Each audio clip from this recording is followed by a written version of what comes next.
खबर वही जो सच को दिखाएं। हिंगणघाट तालुक्यातील तारावंती इंडियन गॅस एजन्सीच्या ग्रामीण वितरकावर गॅसचा काळा बाजार केल्याचे गंभीर आरोप समोर आले आहेत. जनता न्यूजचे पत्रकार कुशाल कुटे यांनी ग्राहकांशी दूरध्वनीवर संपर्क साधून माहिती घेतली असता हा धक्कादायक प्रकार उघडकीस आल्याचा दावा करण्यात येत आहे. हो हो. बरं कार तुम्ही सिलेंडर घेतले का तिकडं तुमच्या घराकडं? का? सिलेंडर घेतला का? सिलेंडर खत्रीकडून हो. किती पैसे घेतले? 1200.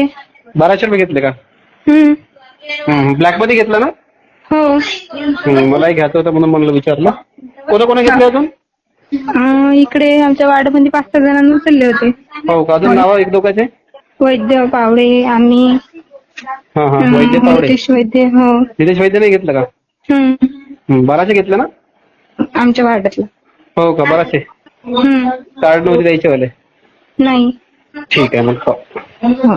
ग्राहकांच्या म्हणण्यानुसार घरगुती गॅस सिलेंडर तब्बल 1200 रुपयांना विकला जात असून नियमित बुकिंग असलेल्या ग्राहकांना माल नाही असे सांगून परत पाठवले जात आहे. तसेच घरगुती गॅस काही व्यावसायिकांकडे वळवला जात असल्याच्याही चर्चा सुरू आहेत.